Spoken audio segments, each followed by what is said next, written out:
When I was in Australia about 15 years ago, you know, they do a thing called shaking the stick. I was out of Ayres Rock area. It's a big red rock.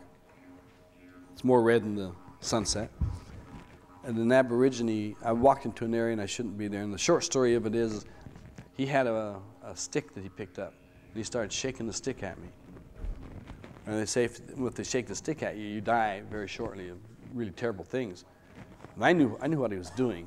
I knew the whole thing, so I just reached down, picked up a stick, and started shaking it back at him.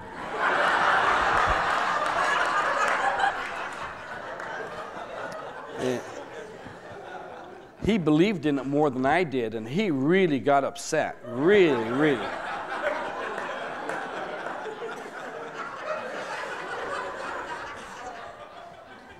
And so in the course of our conversation, which was not really too good because it seemed like I couldn't speak Aborigine and he couldn't speak American. But the way you break the spell, you have to take the stick that they shook at you and you have to break it.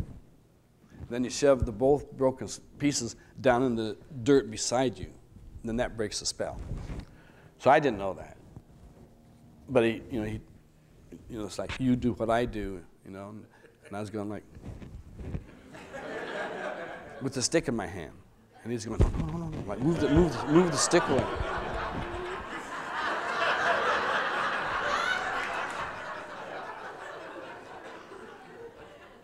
So he took his stick.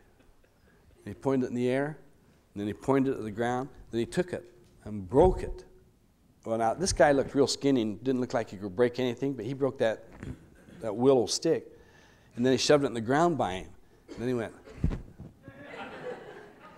And I didn't know whether to give him a hand or what. So I took the stick and pointed it in the air and tried to break it, and I couldn't, so I had to break it over my knee. Yeah.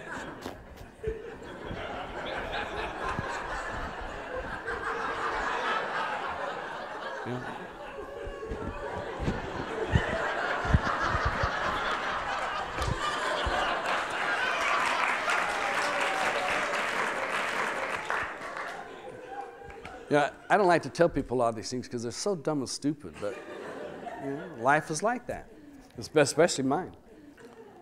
And then he sort of went something like a bow down, but I didn't quite see it because I was trying to emulate him, like he was going to do like this. So I did like this, and then I looked up and he sort of had his hands apart. So I took mine apart and stood back up, and he just went like this and split. And so I looked like this, and I just stood there because I didn't have anywhere to split to. I just walked back to the room, and I asked one of the bartenders that were in the little thing, I said, what is it when an Aborigine shakes a stick at you? If they shake a stick at you, you're as good as gone, you're dead. I said, well, I met this guy outside there over by the other side. He says, that's forbidden territory. He says, that's Aborigine, that's sacred and holy. So I'm surprised he didn't kill you. I said, well, a guy came up and shook a stick at me. He said, well, they killed you. He said, well, what happens? So I told him the whole thing in the ground, and he says, well, not too many people know it, but that's how you break the curse of the shaking of the stick. Point is no matter what on God's earth you have to do to change things to your positive, you do them. There was no harm to anyone. It could have been harm to me. It could have been harm to the guy if he believed that what I did would do something to him. But listen, all I was doing was just emulating my role model. Because I didn't know that didn't mean from him, welcome, come over and I'll show you the paintings. Which I did get to see. I was taken in there. And it's just interesting that you have to be up to whatever you're doing. You have to be up for it. You have to be up for grace if you're going to have grace. You have to be up for it. You've got to continue to keep bringing yourself up for it. If you go, well, I came up for it and I didn't get it, bring yourself up for it.